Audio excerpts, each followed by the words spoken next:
First off, I just want to thank Sean and his coaches, our players, and all our support staff. This was a unique year, as all you guys have covered and known, and we're still doing Zooms instead of in person. But all the COVID protocols that Nate Bresky and his staff went through to help us get through a safe season, a lot went into that. And then just our players, I know we came up short, but these guys were very selfless in staying out of restaurants and out of the public scene as much as possible to keep this building safe. And it takes a lot of people to make that happen, and I'm very appreciative of them. Obviously proud of their effort on the field, even though we came up short on Sunday night. And then, I thought Sean had his best year, and I think he's in the running, and he's got my vote for Coach of the Year for what that's worth. And the coordinators, Brian Dable, Leslie Frazier, Heath Farwell, and all the guys, I thought they all had a great year for us. And they're all, ready to already unpack what happened and get started, for 2021. And, so with that, I'll open it to questions. Hey, Brandon, it's John Scott. Thanks for taking the time here to do this. You got it, John. Obviously, the season was incredibly successful. How does what you accomplished this year change the bar of expectations for you and this team moving forward? Yeah, definitely. We, back-to-back seasons of the playoffs, which is good. That's a start to, what I refer to as sustained success. And, we won the AFC East. So we'll obviously be the hunted team, in that division. And I think people will refer to us, this team played in the AFC Championship a year ago. So we're going to get people's best. We know that. And next year's a new year, though. Nothing we did will matter when we start this offseason or when we start camp. Every team's built up a new players. And so we'll have to hit the reset button. And we got a lot of work to do to try and get this thing going and build a team that can earn its way back to where we were and hopefully further. And in regards to Josh, obviously he took a huge step, just like the team as a whole did. Where do you stand with you of potentially working a long-term extension with him this offseason? Yeah, I don't get into contracts, John, but it's a fair question in the sense, very proud of Josh. What I would say about him is, I know he's his own worst critic. And even though he had a great year, just like he did last year, he kind of led our exit meeting, and he went through what he's got to do, and he knows, and he's so driven. I got no doubt that once we got to get Josh to power down and just kind of reset, but he's going to come back, using Sean's words, humble and hungry, and but very proud of him. And I think he's shown people what he can do in this league. And I don't think he's reached his ceiling. I think there's still growth for him. Appreciate it, Brandon. Thank you. You got it. Hey, Brandon, good to see you. Thanks for taking some time this morning. Appreciate it. You got it. Good to see you, Heather. Yeah. Going along, off of that with Josh, just, the other day he said, I think I proved that the Bills didn't make a mistake by drafting me. What are some of your biggest takeaways from the steps and the growth that he took this season? And what do you think he proved this year? Yeah, I think, this year he really played well against various defenses. I think last year, some of the press man on offense, and it wasn't just him, some of our receivers didn't necessarily get open. Maybe he didn't make the right reads. Maybe he felt the pressure. I thought, he really showed well against that. I thought he also, in most of the games, he had a couple of games where he didn't, but most of the games when teams didn't give him the deep ball, the home run ball that he does like to throw, he checked it down a lot and just took what they gave him and was willing to hit that 10, 11, 12 play drive, for points and just understanding what the defense has given us, how he's been played, and understanding the game. You go back to that New England game from a year ago when he had all those turnovers. I think one of the big things we talked to Josh about and that Josh learned was some games we don't need you to score 30. Some are going to be a defensive struggle, and we just want to possess the ball, play field position, let our defense get them backed up, get the ball in the plus 50, and then go get points. And I think he learned, it's just another phase of complementary football. But, he did a lot of great things this year, and we don't have the success we had, not only as an offense, but as a team without what number 17 did. And, we heard a lot of players talk about how if we want to get to where we want to go, we've got to beat the Chiefs. Like, that's the standard. I think Trey said that the other day. How close do you think this team is to taking that next step and beating a team like Kansas City?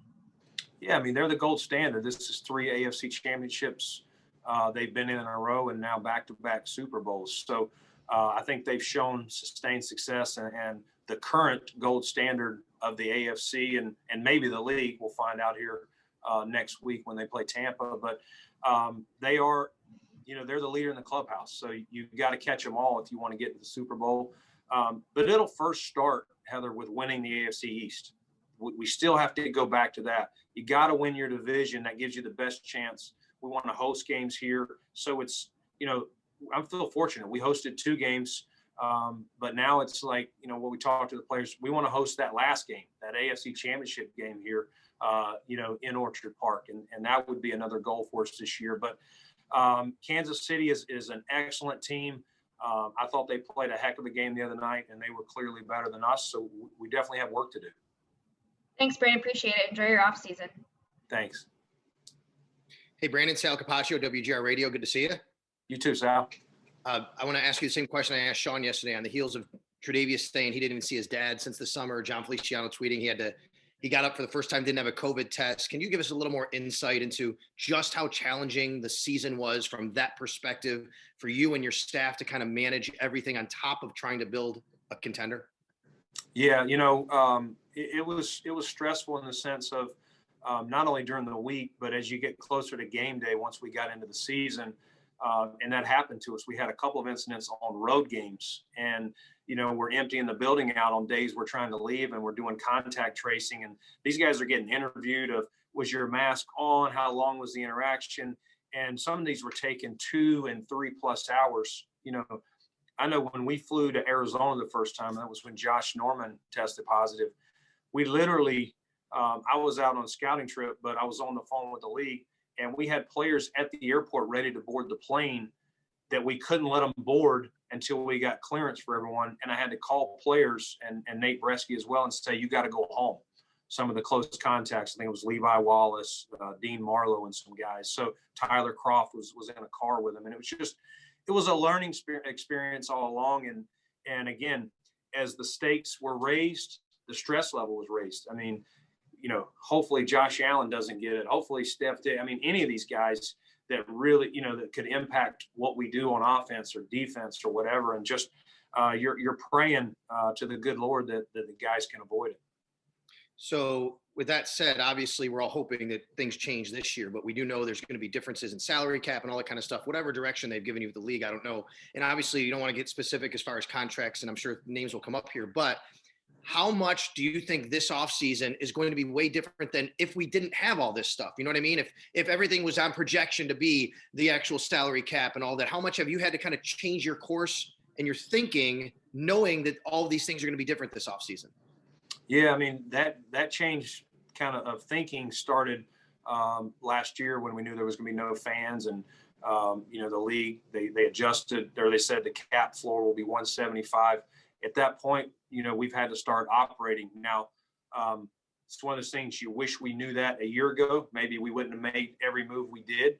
Maybe we wouldn't have been as aggressive in some areas. But I think most teams were planning on the cap to be around 210 to 215 from talking to some of my peers in the league and how we were viewing it. So now you're talking about, instead of it going from 198 to 210, now you're talking about it going back as far as possibly 175. So definitely a change in plans, and not a lot we could do in season. Our roster, we were still going to pick the best 53 and the best practice squad. But at this point, as we get clarity, and at this point, we don't have anything other than the 175. There should be some things coming up in meetings with the league in the next couple of weeks. Hopefully that will give us, is it 175? Is it 180? What is it going to be? And that will tell us what decisions we have to make. There's probably going to be some tough decisions. Well, thank you for your professionalism as always this year. And thank you to you and your wife, Haley, for all the pups and the animals and things like that. That was really nice of you guys. Now you got it. We enjoyed it. Thank you. Hey, Brandon, Adam Beane. Hey, Adam. Yeah, hey, good to see you. Last year, we're all in the room in Orchard Park, right? And you stood on the podium. You made, a very clear statement about we need to score more. You went out and accomplished that this year. So as you reflect and you talk about hosting an AFC Championship game next year, all of those goals, specifically in a football sense, what do you think needs to happen in order to realize those? Yeah, those goals. Yeah, I mean, obviously, you're not necessarily going to duplicate what we did on offense this year. I mean, scoring 500 plus points is hard to do. I don't think we can, say because a lot went into that. We were pretty healthy. We lost John Brown, we lost some linemen, but overall, Josh was able to play every game. Cole until the end of the year.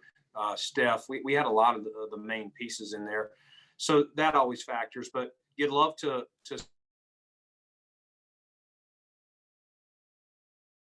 Defensively, we struggled the first half of the season, but I thought the second half we really started coming into our own, and it started reflecting what we've seen the years prior, under Leslie and obviously Sean's there as well. But we need to be strong there.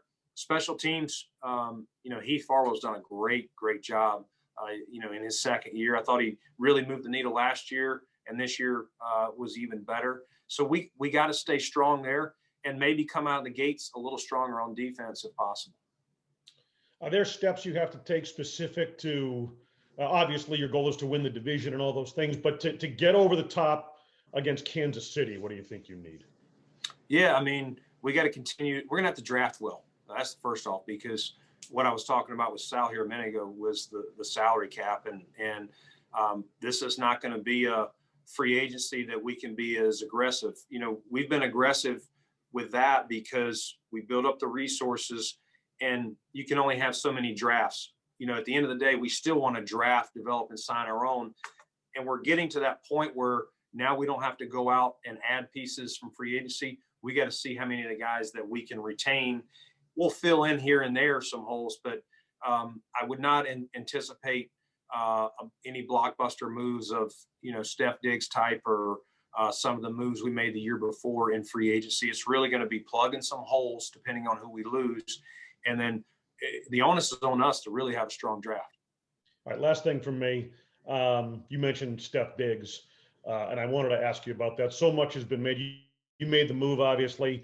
The results speak for themselves. How do you reflect on that trade and its impact on the team this year? Yeah, I mean, I thought it was a win-win. I thought, first off, I thought Minnesota did a nice job of filling that void that they lost with Steph. And I thought Steph came in here, and, I give him credit. He sat down with me and Sean. Obviously, it took forever to get him in here because of the pandemic. But when camp started, it was the first face-to-face we had with him, and he had already had that Florida trip with the quarterbacks. But he came in, and he and I and Sean sat down for a good half hour, and we talked about what went well in Minnesota, what didn't go well, things that he learned and things that we can learn about him. And he owned up. He didn't come in here pointing fingers. It was all them. And he came in here and we said, you're going to have a fresh start. This is what we expect. And man, he was just golden. He from start to finish. And he gelled with the guys. He wanted to be one of the guys. He didn't try to be something different. And he's a magnetic personality. His work ethic on the field, he raised definitely the level of practice, especially you guys with practice. You see those one-on-ones between him and Trey White and some of the other guys. I mean, those guys were competing hard, and that's what makes you good. And we'll take as many Steph Diggs as we can get on this team. Right, Brandon, thank you. Appreciate the year. Yes, sir. Hi, Brandon. Vic, how you doing, buddy? All right, man. Thank you for doing this. Appreciate it. And of course, your cooperation all year, and congrats again on Executive of the Year. And now that you have that award, of course, all eyes are on what the Executive of the Year is going to do to show that he's the reigning king there. You're making me blush. Stop. So, but here's the deal. philosophically, 15-win season coming off of that, and then 2 years ago it was 6 wins. What's the mindset of approaching the offseason, knowing that you've got a team that was that good versus, more work that you had to do with 6 wins, but you still, as you said, have to draft well, what is the sort of this finely tuned mentality? Because last I checked, when you win that many games, you don't have ideal draft positioning. So how do you approach that? Yeah, I mean, I still think we have to be very honest with where we're at. We're still not a Super Bowl team. And, there's one team happy, Vic, at the end of the year. And although we made a great, step last year in 19 from 18 and another step this year, we still have to go further. The goal here is to win that thing. And until we get in that game to compete for it, we can't win it. And so it wasn't good enough this year. And so we've got to be very honest with what did we do well and where are there some holes? And that's at the end of the day. And then how do we fix that? Is there anything personnel wise we can do? Probably so. And is there anything schematic? Do we need to adjust some things? Do we need to do this, whether it's the protection or the run game or the pass rush or cover skill? You just have to be very honest. Where there's certain defenses that gave our offense trouble, where there's certain offenses that gave our defense trouble. Did we struggle more against the run than we did the pass? You know what I mean? We got to be real honest. We got to open it up, and that's why we're going to try and debrief here for the week and then take a step back. Sometimes it's too close, it's too fresh right now, and then we'll continue to look at it as the weeks and months come and be honest through this whole spring before these players get back. And I know it's more complicated than this, of course, but referencing the gold standard of the Chiefs, one of their inherent qualities besides incredible talent is incredible speed. Does their speed, which looked to be so much greater than your ability to counter it, factor into the general thinking of what you have to do this offseason? Yeah, I mean, you always want to add speed, talent. Now, speed alone won't do it. There's fast guys. We see them every year in the combine. Some of them get overdrafted. They still need to be good football players. They need to be smart and all that. But yeah, I mean, it's hard to close the gap on a guy like Tyreek Hill. I mean, they just that guy is a unicorn. And so I can't tell you that I can find a DB that can run as fast as him. So that's where some things scheme will come in play as well. You're not always going to have a guy that matches up against, using their team, for example, that matches up against Travis Kelce, and a guy that matches up against Tyreek Hill, and that matches up against Cole Hardman. I mean, it's just, they got a lot of weapons. They've done a really good job of building that thing. They had put a lot of pieces in place, and then you drop a guy like Patrick Mahomes in there well into Coach Reed's, whatever that was, 4th, 5th year of being in Kansas City, and they sit him for a whole year behind Alex Smith. They really did a great job of putting this thing together, and they've even added a couple of pieces since Mahomes. But, we're in year, finishing up year 4 here.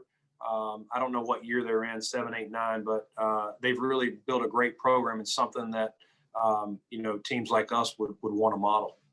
The last thing you said, the league is saying that there's different protocols for scouting. Senior Bowl coming up this week. What can you walk through what the protocol of the Bills is regarding how you're going to scout in this virtual setting or not, or how you're handling that with travel and start with the Senior Bowl? Good. Yeah. So the way the Senior Bowl worked, Vic, was we were allowed 10 representatives. So since we played so long in this game and a lot to, in the postseason, myself, Joe, Dan, and some guys didn't go, but our full college staff is down there. Brian Gaines down there with them as well. And so they're able to watch practice. They're having to test daily, just like we did in season. So obviously if anyone tests positive, they have to leave. But they're down there for the whole week, just like normal, watching practice, and we'll have 1 or 2 guys stay for the game. And then, but we'll still continue to meet with these guys, our scouts, coming up here in February. And then there's no combine, as you guys, I think, have heard or read. So what it's looking like is we'll have to spread out on pro days, and that'll be our one time to see these guys move around again, or weigh, or do the bench, or any of those of the so-called underwear Olympics that'll be coming up. But everything with the player will have to be virtual. There's no in-person workouts. The only in-person thing you can see is if you go to their pro day and they're working them out. So a lot of it's going to go back to the tape of the fall if they played.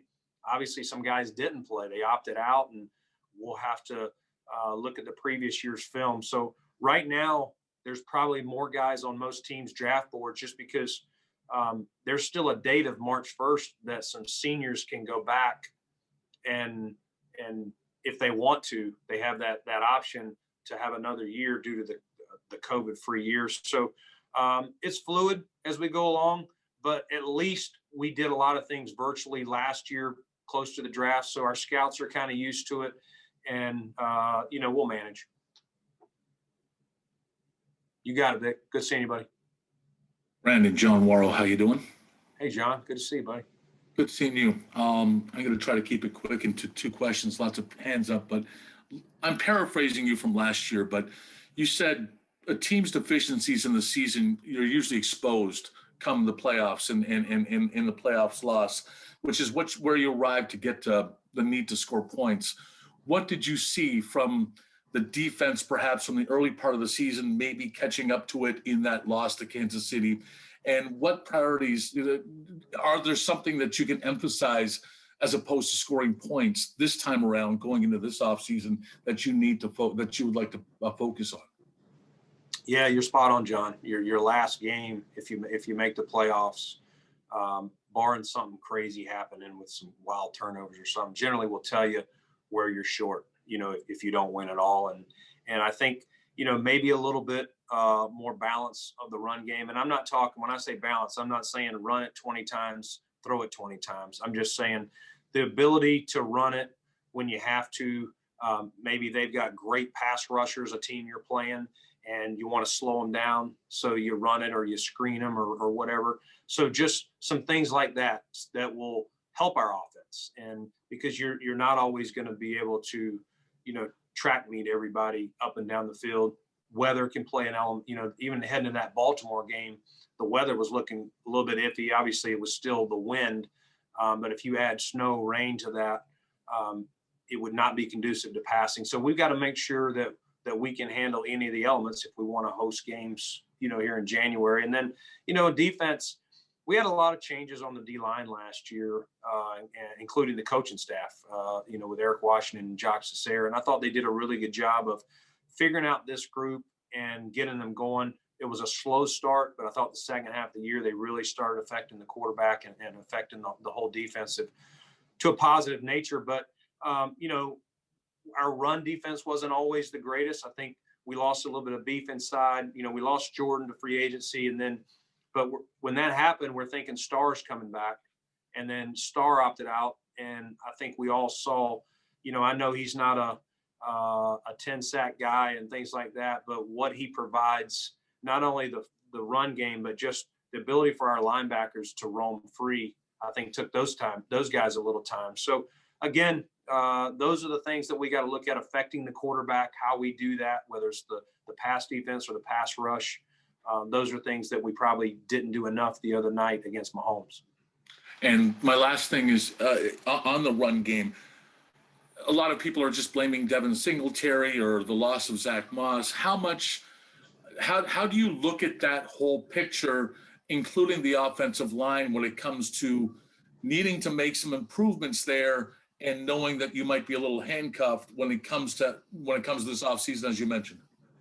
Yeah, I think it's unfair to look at the running backs to point blame on the running game. I think running the football is very complex, and it's obviously the O-line, it's the tight ends, it's the receivers. And if one guy doesn't make his block, the play's probably dead. And so there were times this year where we're one guy away, and whether it's a tight end, whether it's a lineman, and it's a big gainer, and you're going, gosh, if we just get this guy blocked, and we had that at times. And I'm not saying there's no blame. Sometimes the running back missed the hole, but it's it's one of those things you got to practice it. You got to emphasize it and you got to work on it. And that's something that we'll definitely look at. But I'm not looking at Devin Singletary and Zach Moss thinking those guys came up short for us. Thanks so much, Brandon. Have a good offseason. Thanks, John. Hey, Brandon, how are you? What's up, Matt? Not much. Right or wrong, a successful season, and there's so much to celebrate, but fans will start kind of nitpicking at things, and some of the stuff that I've seen out there is like some frustration or panic a little bit with Ed Oliver and Tremaine Edmonds. I wonder what your perspective is on where those two are at going into offseason 2 and offseason 3 for Tremaine, and how high expectations are still for both of those guys. Yeah, I mean, those are young players, and start with Ed. Ed's playing really well, and for people, if people want to just look at sack numbers, he doesn't have those, but he impacts the game, not only the pass game but the run game, and he's growing, he's learning.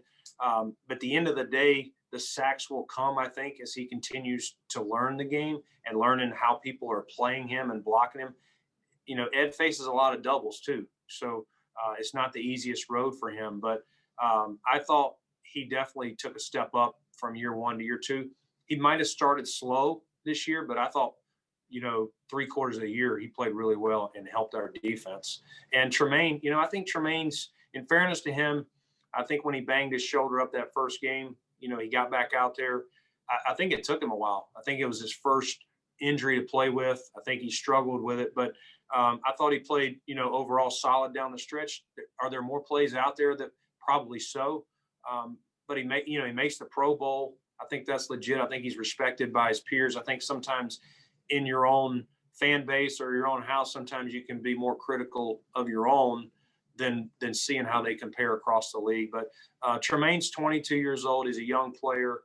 We still have a lot of confidence in him and where he'll grow into.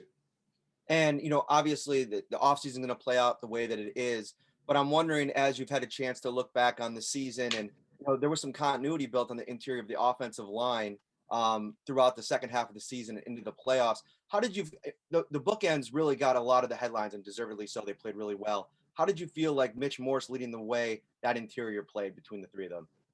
I thought Mitch played really well down the stretch.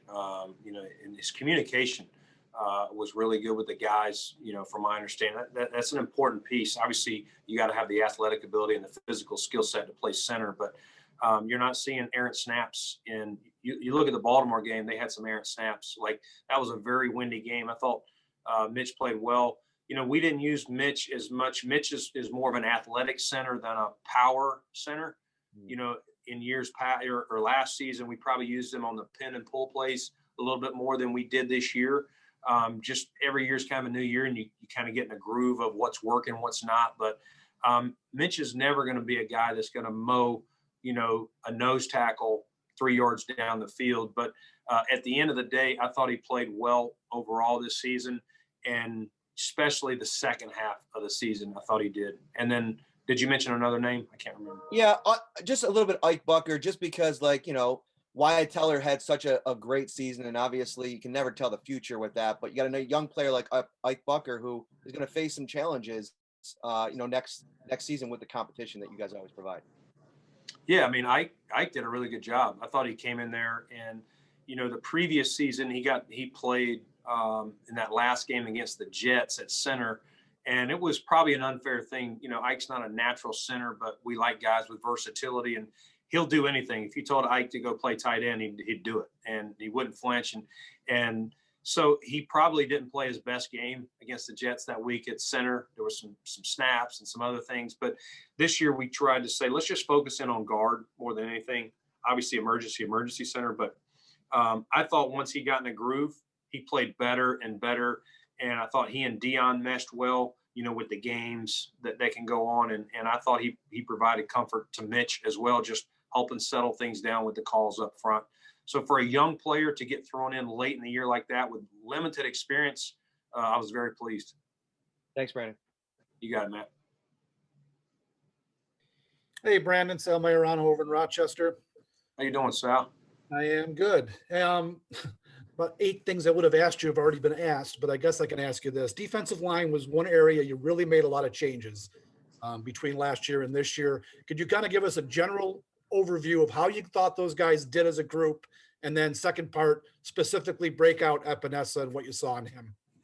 Yeah, I mean, as I said earlier, Sal, I don't think as a group they were in sync early. I think no preseason probably didn't help that group with all the changes, including both coaches there. And but I thought Eric did a great job of, and Leslie Frazier too, of figuring out what these guys do well. We were a little smaller up front this year, as I said earlier, just the way it worked out. And so figuring out who could anchor in there, who can provide pass rush. You know, we don't want to get run on all day, but we also got to get some guys in there to affect the quarterback. I thought the second half of the year, those guys played really well. And that's, you know, how we use this defense. We feel like it starts up front, and we've got to be good there before we can worry about the back end. At the end of the day, we were probably still a little light, you know, for my comfort level. And I think we really had to focus on stopping that run, and maybe that affected some other areas, whether it was getting to the passer or just defending the pass in the back end. And then AJ, you know, I thought AJ came in. So AJ played at a much heavier weight at Iowa. And we asked him to get his body weight down, make it a better body comp, you know, from a fat percentage. And he really, not only did he get it down, he went way down. And he came in probably a little too lighter than we wanted, but that showed how hard he had worked this offseason. And I think he came in and started a little slow, and we were a little worried how he was going to hold up against the run early on. He added a little bit, but then he couldn't move the needle. But I thought he played well. He improved his pass rush. You know, he made some play. He would have had a sack. You know, if one of the other guys had stayed in their rush lane the other night, he'd had a sack against Mahomes, or at least an opportunity at it. You know, I'm very pleased with how he played the second half of the year. Again, started slow. Coaches wanted to earn that trust from him, having some veterans in Jerry and Mario and Trent and those guys. But I think he's got a high ceiling, and it'll be a big offseason for him. Okay. Thanks, Brandon. Fairways and greens, pal. Soon enough.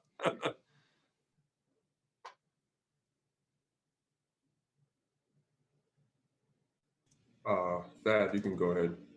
Sorry about that. Brandon, you were the assistant GM in Carolina, 2015 or so. And let me turn myself on so you're not looking at nothing here. And coming off a Super Bowl season, and you had a big-time defensive free agent in Josh Norman, who you guys let get away. I know it's not the same situation, but similar deal this year, good year, and you've got a big-time defensive free agent, Matt Milano.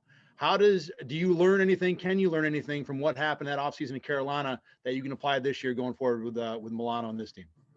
Yeah, I mean, they are two good defensive players that you always want to keep as many as you can.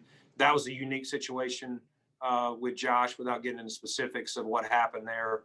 I don't think Matt's is the same situation, but you definitely want to keep. It was never the goal in Carolina to say, "Hey, let's let Josh Norman walk." There were some things, you know, just get in the way of business. But no, I mean, Matt is a very good player. What a great job he's done since he came in here to improve from 2017 to now.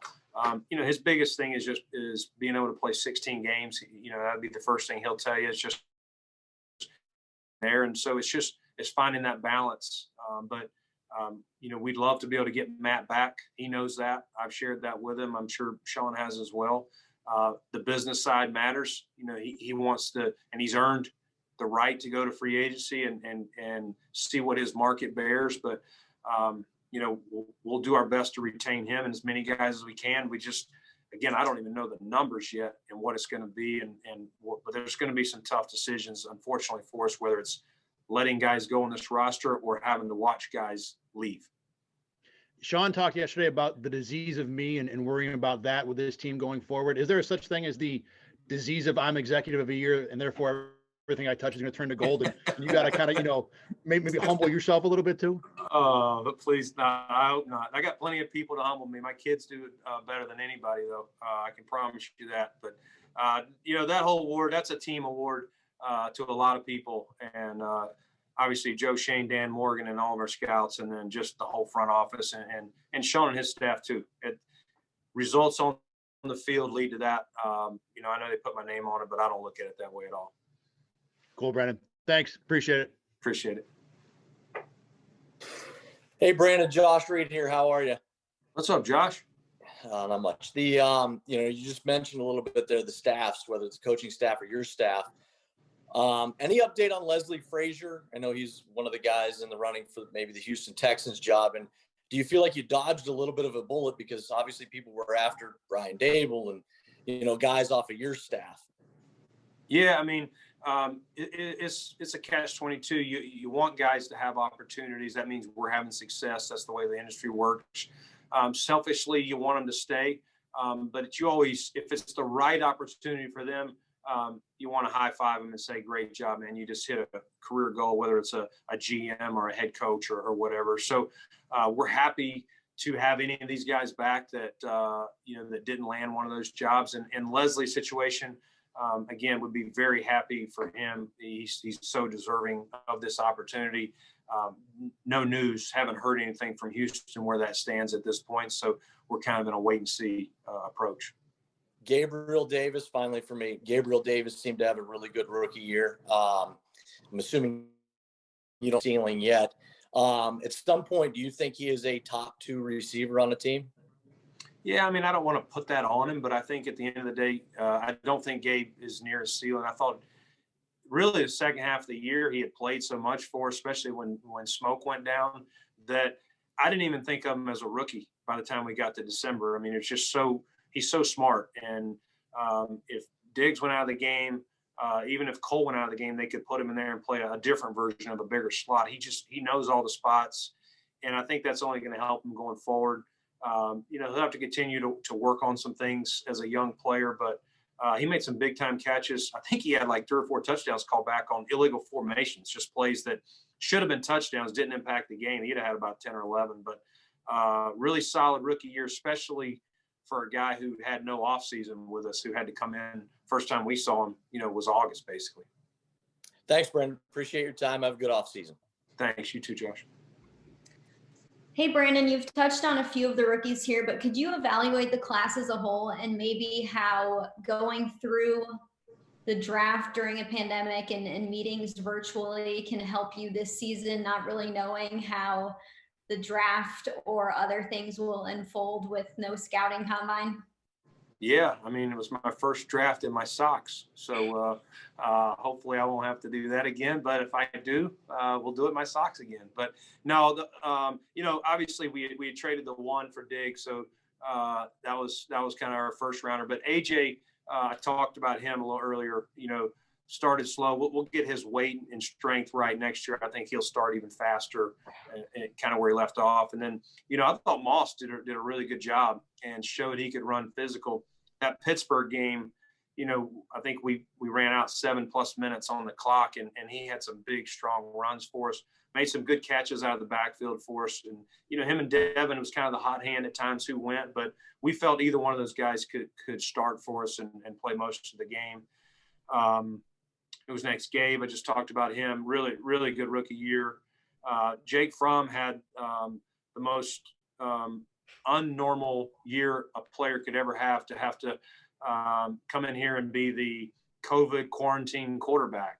And I thought he handled it greatly. In his exit meeting, you know, we just praised him for staying true. I mean, he would literally be back there hearing the call on his helmet, and while Josh or Barkley are going back, he's going back just like he's making the throw from 20 yards back. I mean, just and then he stays after and throws with the practice squad. A really tough year for him, but I thought he handled it greatly, and I think it'll help him coming into next offseason. He'll be excited to be able to sit in the quarterback room within 6 feet, you know, or 6 or 7 feet of the other guys. But and then Tyler Bass, you know, I know people were down on Tyler early and probably questioning the decision to pick him over a veteran. But, you know, part of what we saw in Tyler, not only when he got here, but, you know, in college, was just nothing was too big for this kid. And he is not afraid of the big moment and never made an excuse. And, you know, a lot of times I've been around kickers. A lot of times kickers will make excuses of, oh, the wind, the ball, didn't get my footing right. Any miss he had, he took it right on him. And I thought that was a great quality, one that I haven't seen in many kickers. And he made some big time kicks, and I was happy for him the other night to hit a couple 50-some yarders in that pressure situation. So he was a great weapon on kickoff, whether we hung him up or whether we wanted to kick it out of the end zone and not let him return. And then Dane came in and played well for us.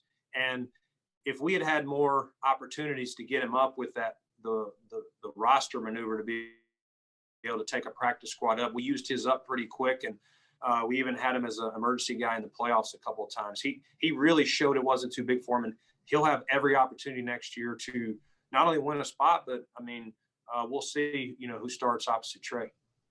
And then lastly for me, since you've come to Buffalo, have you seen the game evolve at all? And how have you had to draft and sign guys in free agency to follow along with how the NFL is continuing to evolve every 4 to 6 years, and maybe even going forward this year, how you may have to evolve a little bit? Yeah, we're having to evolve dealing with a pandemic. Scouting in a pandemic is totally different. We've had to learn different ways to, get in the backgrounds of these guys. We're going to be Zooming a lot of these players again this offseason instead of flying to their campus or flying them in here. But as the game, it's always evolving. And to your point, whether it's needing to add speed, whether it's needing to add linemen with more athletic ability or more power, there's so many different things. Part of what you're always looking at, Matt, is you first look in your division and how you stack up to those guys. And are there things that one of those opponents does to you that is really problematic, and how are you going to defend that? And again, that'll always be, as long as we're here, we have to see how we compare against those 3 teams, because if you can't get out of your division, it doesn't matter about the Chiefs or any other team. And then you're definitely going to look at well and what we do well. What are our strengths versus them, and then where do they have us, and try and balance that out a little bit to match some of their strengths, so that maybe it's still a strength, but maybe the gap instead of here is here, and we can win in some other areas of the game. Thanks, Brandon. Enjoy the off season with your family. Thanks, Maddie. Good seeing you. Hey, Brandon. How you doing today? What's up? Who do I got? It's Bove. How are you? Can't see. There you are. What's up, Matt? What's going on? Oh, nothing much. Hey, you gave out 2 big extensions right before the season with Deion Dawkins and with Tre'Davious White, and both really had strong years. Does that give you peace of mind, knowing that there are going to be some more big extensions kind of internally that you guys probably want to hand out in the near future? Yeah, that goes back to what, we wanted. Those guys were drafted here and develop and still developing, and re-sign them at the right time. So hopefully now that we're into that mode, we'll continue to be able to do that. That's the model, the best model for success, because those are homegrown and they know what to expect, and they can help lead the message. And that's what Deion does, not only in the offensive line room, but on the offensive side, and Trey on the defensive side. And the guys coming up this year, whether it's Josh or whoever else, in that class that we have the ability to extend. Obviously the cap will affect who all will have that opportunity to do. And again, we're excited that we have some guys that we can extend. Now it'll just be who all is that, and how do we fit it in this giant puzzle? I know you would say that every position, could make improvements, could be better, but I just wanted to get your general thoughts on the tight end position. What did you see from that group this year? Yeah, I thought it was up and down. To be honest with you, we started out with Croft and Dawson, and I think Dawson had a concussion and maybe a calf or something. Then he got COVID. He had a very inconsistent start to the year. Tyler made the big catch against the Rams and made a couple touchdown catches for us. We just never really got that position. At the end of the year, I thought we did a little bit. Dawson kind of started getting his groove, but it was never where I felt the opposing defense was like, man, we've got to stop their tight ends from going off. And so we'll look to that group. Lee Smith obviously brought a lot, a wide tight end blocker for us, and some physicality and leadership is just off the charts. But at the end of the day, we'd love to have a guy like we just faced in Kansas City. They don't come very often, but that's what you want and we got some guys here we want to continue to develop and see what happens. And obviously if there's ways to add competition, whether it's free agency or the draft, we would do that as well. Thanks, Brandon. Appreciate your time. You got it, Matt. Hi, Brandon. Mark Gaughan here. A couple scouting questions. One, during the season, your scouts went to college games just like they normally would, but for the most part, they didn't spend time during the week on campus. Correct? Is that correct? Yes, sir. That's correct, Mark. Okay. And then, so really you're behind. Every team is way behind in that regard, and the scouting process. And then going forward, the pro days will be regular pro days. So the pro days, there's no substitute for the combine. The pro days are just the pro days. And how will the medical work? How's that going to work? Yeah, a couple of things before it remind me on the medical, but I don't know that we're necessarily behind. I think we got a late start, but we got to a lot of games, and even Joe Shane, myself, Dan Morgan got out to some games too, and worked our way back into the testing program here to get out. But our scouts made a lot of games, and so instead of more times on campus watching practices, we had to make sure they got to more games. And instead of being on campus to physically talk to the strength coach or the trainer or a coach, they had to use either FaceTime on their phone, or they were able to zoom into the schools like this and get a lot of that information. So it was a later start because the college seasons got pushed back in some areas. So we didn't, we had to back up when all their reports were due. And, but I think at the end of the day, as we sit here now as Senior Bowl week, I think we're in a similar position that we've been in the past. But to your point, the combine will kind of set us back and slow us down of getting medical information and just seeing these guys. We're able to interview 60 players there. We're going to be behind with that. So I think we're caught up today, but I think we're going to get behind again, and we'll have to catch up later February through March into April with a lot more Zooms like this. The medical part of it, I think, is still being ironed out. There's various things being talked about, whether it's some of them, being divided up and clubs doing them with their own doctors and sharing them with other teams, depending on their areas. There's also some being talked about of having some regional areas where guys would fly to maybe 2 or 3 spots, and there would be doctors there to get images, share it with the whole league. I think that's still being worked through. Hopefully by early April, we're able to still get all the medical stuff that was normally done at the combine. Thank you. Yes, sir. Brandon Beane, the most valuable executive. Mookie Hawkins, welcome to First and 80. How's it going? Hey, good, Mookie. Good to see you, buddy. I know it's been a long time, man, since me and you had the chance to chop it up a little bit. But great season. But due to COVID, how do you evaluate the running backs and this D line with dealing with lack of continuity? And will 6 draft picks be enough to make an impact on next season's roster? Yeah, I think we have more than 6 though. I think we don't have our 4th, but we have an extra 5th, and then we have Carolina's 7th. So we should have 7 as it stands right now. But yeah, it'll be important for us to hit on those, and the onus is going to be big on the draft, because I'm sure the cap's not going to be where I want it or any other GM. So we'll have to make the most of it, but it's fair. But again, I'm very happy with the years that Devin and Zach had. I don't think I'm not putting blame on those guys or anything. I think just as an offense, we never got in sync running, and I think there's blame all around. And D-line wise, like I said, I thought those guys played well overall down the stretch. We just, the last game as a defense, not just them, we just didn't affect the quarterback enough, whether it was getting him off his spot or getting him down. And we got to look at that and be honest with ourselves. Hey, man, it's been an absolute pleasure to watch you just make sure that this team was competitive on all cylinders, man. Good luck this offseason. Appreciate you. Good seeing you again. Yes, hey, Brandon, it's Jay with the Buffalo News. How you doing? Good, Jay. Hey, so you did well with John Feliciano and Darrell Williams finding meaningful starters, contributors at reasonable salaries. But now that both of those guys are up, do you worry that maybe they've priced themselves out of this market a little bit? And just how do you evaluate their individual seasons? Yeah, I mean, I thought starting with John, he had the unfortunate setback. He had his shoulder fixed, and then he was getting ready to come back, and he had no spring, and then gets in the weight room and does his pec.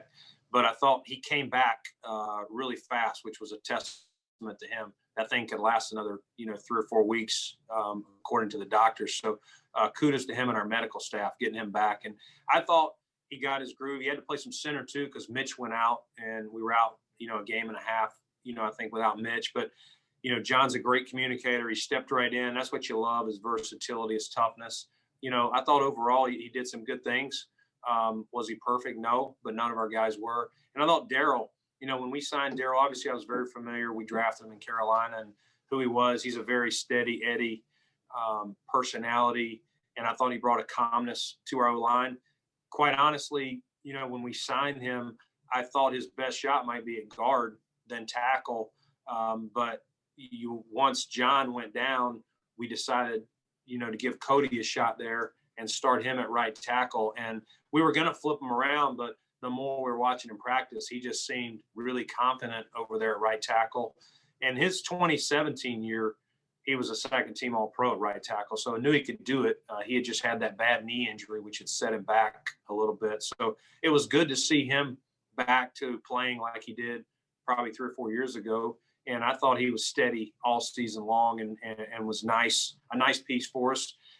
Whether we can get him back, I don't know. We'll have to see where their markets are and things like that. But if not, we'll have to try and find some similar replacements, at a cost-effective number.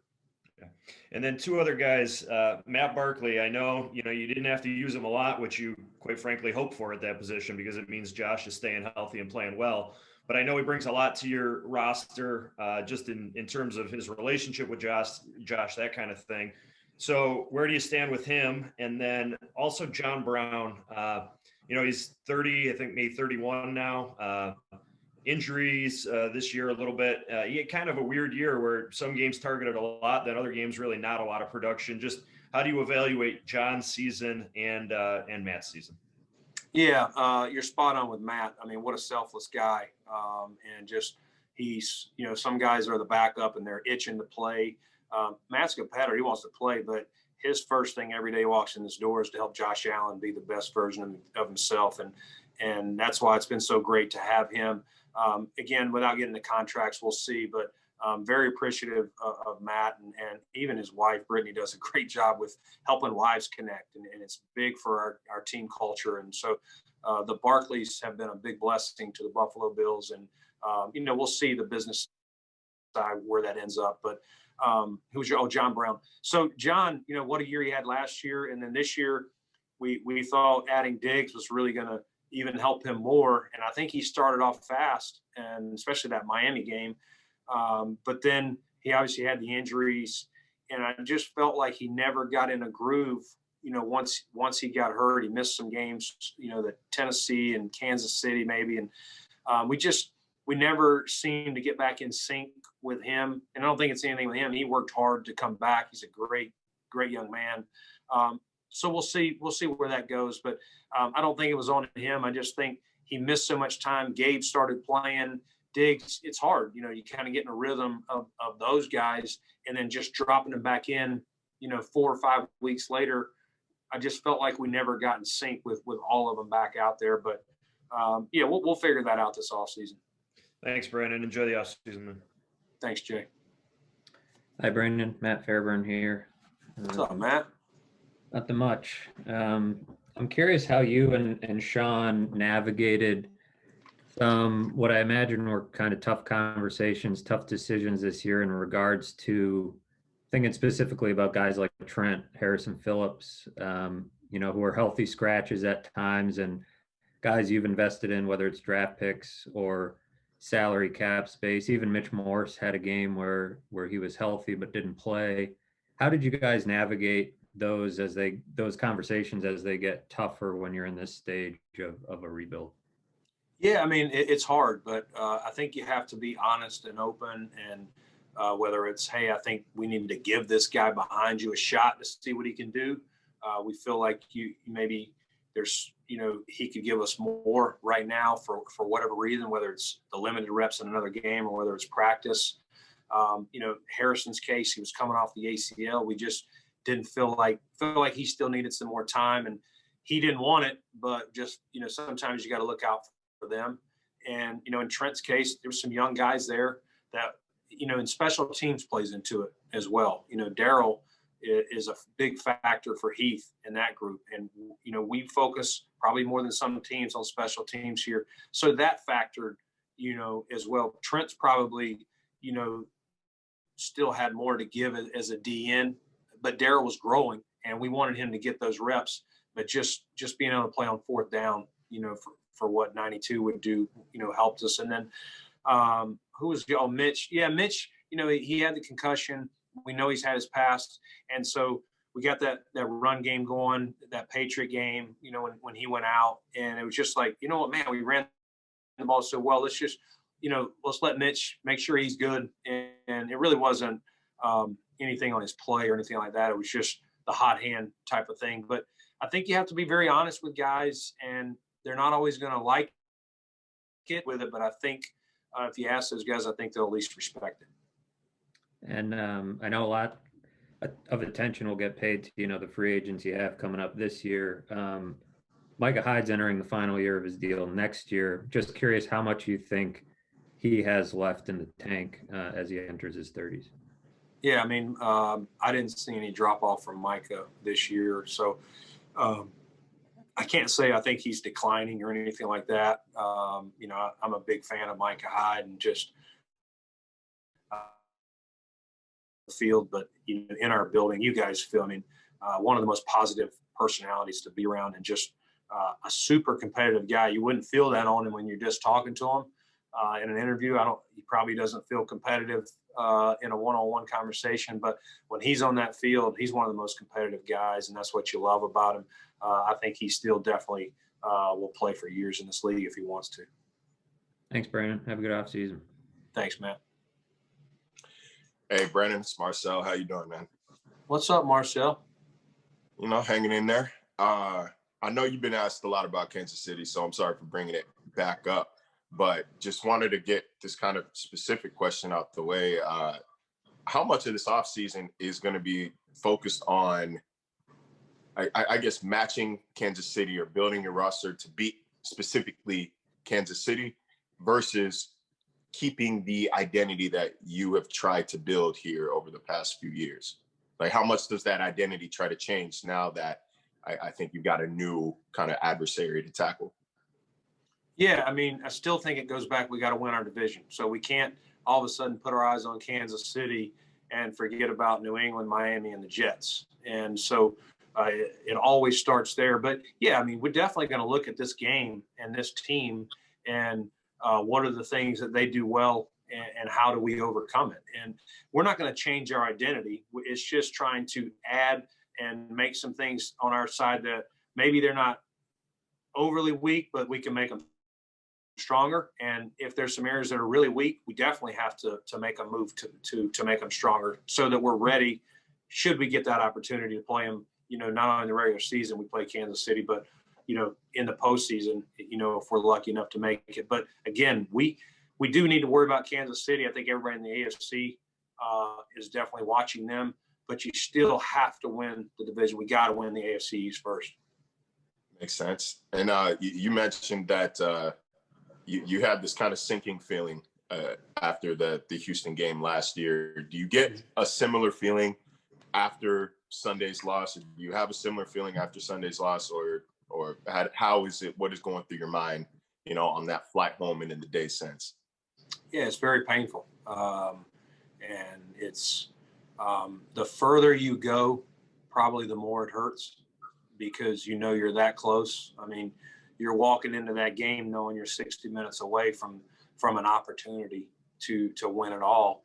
And that's the ultimate goal. And so when you're right there on the doorstep and you don't do it, in our locker room, there's a lot of tears, and I can't say that I wasn't feeling it as well. And it just, You feel bad. You feel bad for those players. You feel bad for our coaches. You feel bad for our organization, our fan base, and so appreciative. You know, when I walked out there to watch warmups the other night, and there was a lot of Bills Mafia in the stands, and I was like, man, this is really, really cool. What an opportunity for our players to play. Although it's an opposing stadium, there's a lot of Bills fans there, and so I'm glad you brought that up because gives me a chance to thank Bills Mafia for. I know they had to watch from the sideline most of the year, but those 2 home games, what they provided for our team was just amazing. I heard it from a lot of people, and then again to go on the road, they always show up on the road, but I was like, there's a limited number of tickets. How many are they really going to be able to get? They did well for themselves. They got more than I thought. So thank you to Bills Mafia. Not only in Buffalo but all over the country. Thank you, Brandon. Have a good offseason, man. Thanks, buddy. All right, one more, guys. Hey, Brandon, Mike, Catalana and Rochester. Just real quick, the position that we don't see a lot of change in volatility is quarterback. But around the league, it's setting up that we could see that even in your own division. Have you ever seen anything like it? And how nice is it to not be part of that this offseason? Yeah, good question, Mike. It has been interesting to see some of the turmoil, around the league at that position. And guys may be moving. We'll see. But hopefully they're not moving to our division, the ones that we think are really good. But at the end of the day, we won't be able to control that. And to your point, excited at what we have in number 17 and where that's going, and really appreciative of how hard he's worked since we selected him, back in 2018, and just do this off season and what he's going to look like in 2021. Great. Thanks very much. There will be a question. Okay. Joe B's got one. Okay. Thanks, All right. Mike. Hey, Brandon, thank you for the marathon session here. Got it, buddy. I was curious how you broke down what Cody Ford was able to do this year, and after 2 years now, seeing it both at guard and tackle, do you believe he is a starter for you guys moving forward, and why or why not? Yeah, I mean, Cody, unfortunately, the injury got him. He had his shoulder fixed. He's played probably as many games hurt as he has healthy, in fairness to him. And he doesn't say a word. And, you got to shut him down. We could have shut him down a year ago with the shoulder injury that he had, but he refused. He played harnessed.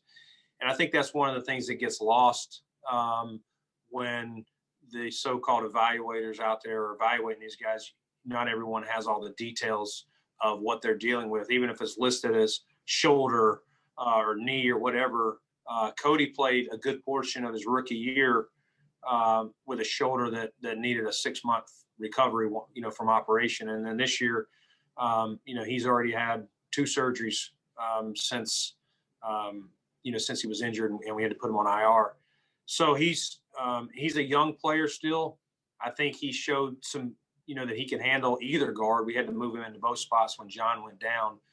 We like his versatility, Joe. We like it that he can play guard or tackle, so I'm not going to slot him in as a guard only or a tackle only. But I would be surprised if he's not a starter of our front 5 next year. I'm not saying he is. He's got to come back and show he's healthy and earn it. But talent-wise, yeah, he's probably one of our best 5. All right, last one. Is the franchise tag a consideration for Matt Milano? Anything is. We want to keep good players. But, Joe, it'll come back to that cap and what we can afford. And if it's 175, we're right at it right now. So definitely some tough moves to make. But we want to keep good players. Matt's a good player. So we'd love to keep him here. But, again, he's earned this right, and we'll just have to see how it plays out. Thank you. Thanks. Appreciate it. Thank you, guys.